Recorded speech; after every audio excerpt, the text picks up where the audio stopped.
What will happen to Norwich, Bournemouth and Watford next season? If Watford can keep hold of their best players, I think they'll get promoted. Bournemouth will probably finish mid-table, and Norwich will finish mid-table as well. But taking a closer look, Watford have awful ownership, and it could probably hold them back, but they have a really good squad. If they can keep hold of their best players, yeah, like I said before, they'll get promoted. So Troy Deeney, if he stays with the club, he'll be able to offer a lot. Danny Welbeck, I think he'll be a useful player in the championship. Pereira, like he's got quite a bit of quality. Sa, it looks like he's going. He might get signed.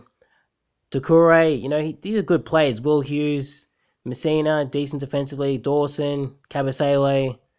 Femenia is a bit shaky. Ben Foster, quality goalkeeper. Cathcart, probably past it.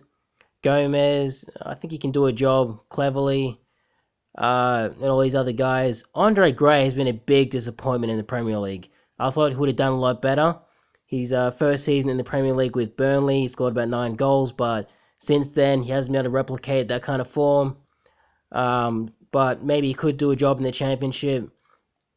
So I think Watford's squad is okay. I don't think they really need to make signings, although making signings would only make them stronger.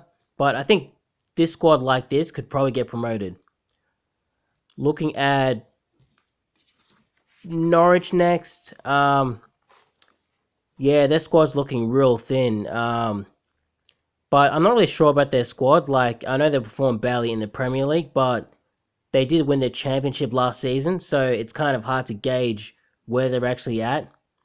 But I'm pretty sure they do need to strengthen because of how they performed this season. But also, players like Timo Pukki getting older, is he going to be able to replicate his 2018-19 championship winning form? I'm not really sure. Ono Hernandez, he looks like a quality player, but he needs to add some end product to his game. Stiepermann, he looks like the kind of player that looks like he's going to score lots of goals, but then he actually doesn't. He gets high up the pitch. He takes lots of shots. He puts himself about the field. He looks like a good player, but just hasn't really produced. Todd Cantwell, well, he's one player who did produce earlier on the season, but the problem is if you only show up for 8 or 9 games in a season, you're in huge trouble. Kenny McLean, not really sure. These other guys, man, haven't even heard of. Jamal Lewis, is he going to be at the club next season? Not sure. Ben Godfrey, Zimmerman. Man, that defense is awful, so I'm not sure. If these guys need to be moved on, need to bring in some new players. Maximilian Aarons could get signed, maybe. Not really sure. Tim Krul, I think he's still a quality goalkeeper, but it's hard to keep the goals out when you have this kind of defense in front of you. Rancic, I thought he actually had a decent season in their championship winning form, but he was injured for most of the season, and even when he became fit, he wasn't really picked.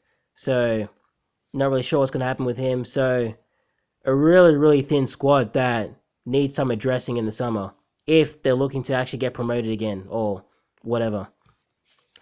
Last team we're talking about is Bournemouth. I think this team might need to be rebuilt, like completely. And it's weird because I think they actually have a kind of a decent squad, but Callum Wilson hasn't performed this season. Josh King's been anonymous. Jefferson Lerma just gets booked. David Brooks has been injured. Adam Smith, I don't think he's a very bad defender, actually. He's awful. Aaron Ramsdale has been the best player for Bournemouth this season by far. And everybody else looks pedestrian. Philip Billing, I think he was a decent signing, but he doesn't really add a lot to the team. He's just like another stock player. Not a whole lot to look at. Dominic Solanke kind of flourished later, I know he did well against Leicester, was it? Yeah, but I'm not sure if he's really the answer for Bournemouth right now. Squad's not looking good. What else can I say about this? I was going to say something, but then I forgot. Actually, the only reason I haven't included Ryan Fraser and Harry Wilson is because Harry Wilson is contracted to Liverpool, so his loan deal is up, and Ryan Fraser is actually a free agent, so he's no longer contracted to the club anymore. So that's why they're not on the list. But apart from that, yeah, that's about it.